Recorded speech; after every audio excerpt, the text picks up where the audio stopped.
अंधेरे में अब तीर, खुद को साबित करने में अब लगे हैं वीर।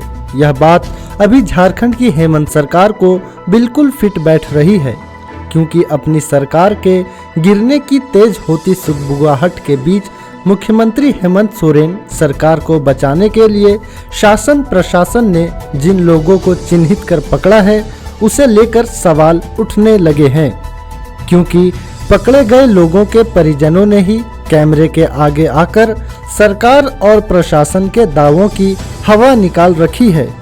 तो वहीं बची खुची कसर भाजपा नेता विधायक बाबूलाल मरांडी ने इस पर आहूत प्रेस ब्रीफिंग में बयान देकर पूरी कर दी है। हम आगे बढ़ें उससे पहले सरकार को गिराने के खेल में 2 लाख नगद के साथ पकड़े गए 2 गैर राजनीतिक व्यक्ति पर हेमंत सोरेन, बाबूलाल मरांडी और पकड़े गए परिजनों को पहले सुन लें। हम लोग इतना जाने कि पीछे के रात को इनको जब 1 बजे हमारा बोकारो स्टील सिटी के डीएसपी के साथ में उनको जब घर से उठाया बोल करके कि चलिए थोड़ा सा थाना कुछ आपसे किसी के बारे आपको पूछताछ करना है, वो चले गए। तो हम लोग भी बोले क्या बात है भाई, तो हम लोग भी साथ गए। तब तक इनको पेट्रोलिंग के साथ थोड़ा सा थाना आने में लेट हुआ। हम लोग वेट किया तो हम लोग फिर जब आज थाना लेकर के जब आ गया तो हम लोग प्रभारी सर से जाके मिले। प्रभारी सर बोले कोई इसी प्रकार का कोई दिक्कत नहीं, इनको पूछताछ किया जा रहा है तो कुछ देर में छोड़ दिया जाएगा। देखिए सुरक्षित इनको बैठाया गया है कुर्सी में। हम लोग बोले ठीक है सर वेट करते हैं। हम लोग वेट किए तो उसके बाद 6:30 बजे के टाइम एक स्कॉर्पियो में बैठा करके इनको वहाँ से आउट किया।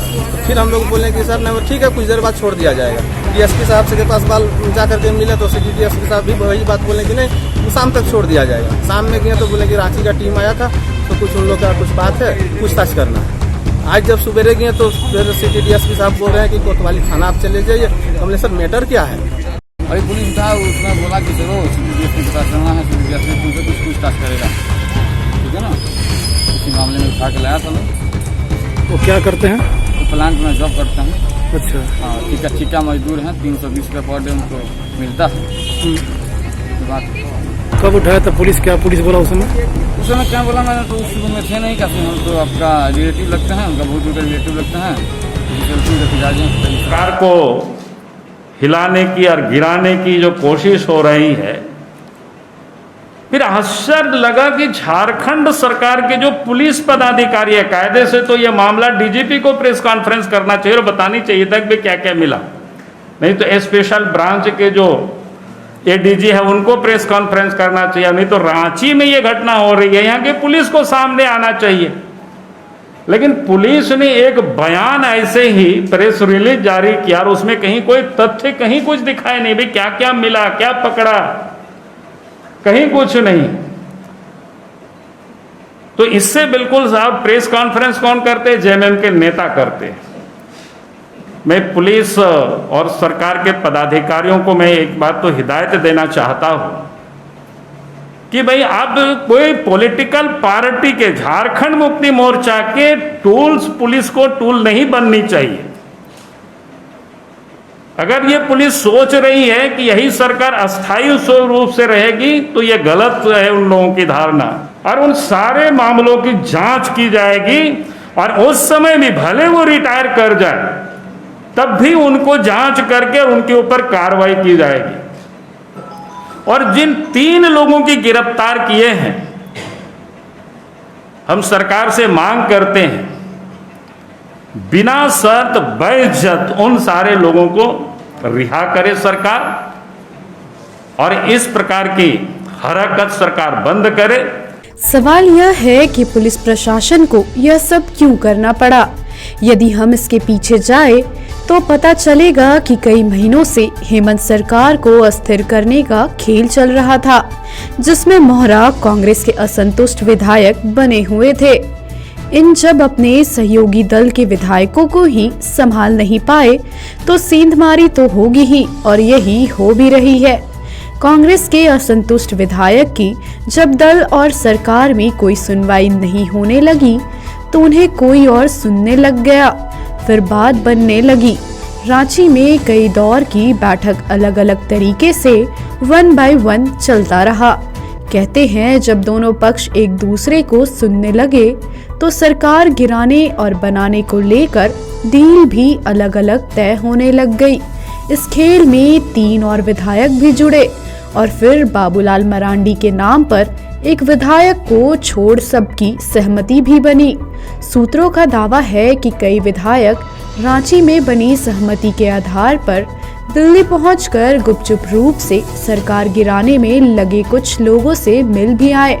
यह सारा कुछ कई महीनों से रांची में चलता रहा, जिसे सूंघने में फेल रही खुफिया तंत्र और शासन प्रशासन को अब जाकर कुछ भनक लगी तो अपनी साख बचाने के लिए तब कार्रवाई की जब बातचीत करने वाले संपर्क साधकर निकल गए, वह भी कई सप्ताह पहले। जो खेल नाक के नीचे खेला गया उसकी भनक नहीं लगना हैरान करने वाला रहा। अब पकड़े गए लोगों के नाम और इन्हें लेकर सरकार के दावे भी हैरान कर रहे हैं। उनका एक बयान आ जाए कि हम लोग यदि विधायकों को खरीदने के लिए आएंगे तो पकड़े थोड़ी जाएंगे, कोई हमें पकड़ थोड़ी पाएगा। इसका मतलब कितने पारंगत है लोग, किस तरह से लोगों की ट्रेनिंग हुई है कि जहां जाते हैं वहां पकड़े नहीं जाते। ये उनका ही बातें, क्योंकि अभी तो पुलिस की जांच चल रही है, पुलिस ही बेहतर बता पाएगी कि जो गिरफ्त में आए लोग, उन लोगों का मंशा क्या था। देखा जाए तो हेमंत सरकार के लिए खतरा अपने दल के विधायकों की बजाय असंतुष्ट कांग्रेसी विधायकों से ही है, जिनकी संख्या 1 दर्जन है।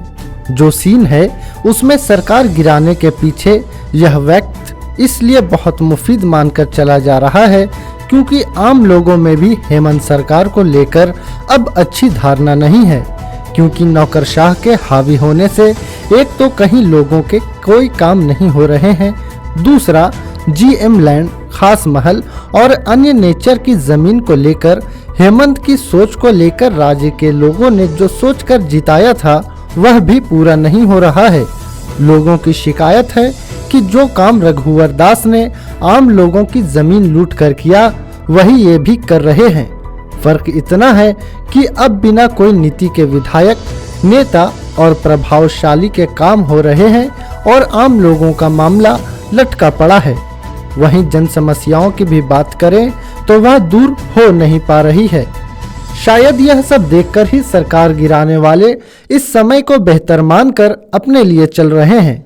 तीसरा, असंतुष्ट विधायकों की नाराजगी की वजह भी तो शासन प्रशासन और सरकार में सुनवाई नहीं होना है। अब सरकार गिराने वालों की पहचान कर उनकी गिरफ्तारी और कड़ी धाराओं में जेल भेजने की कार्रवाई तो अवश्य हेमंत सरकार को कुछ मोहलत देने वाली साबित होगी, पर यह एक चेतावनी भी है कि अभी भी वक्त है कार्यशैली में सुधार लाने की, नहीं तो वक्त और भक्त बदलते देर नहीं लगेंगे और यह हुआ तो चुनी हुई सरकार को गिराने में लगे लोगों को अपने मकसद में कामयाब होने से रोका भी नहीं जा सकेगा।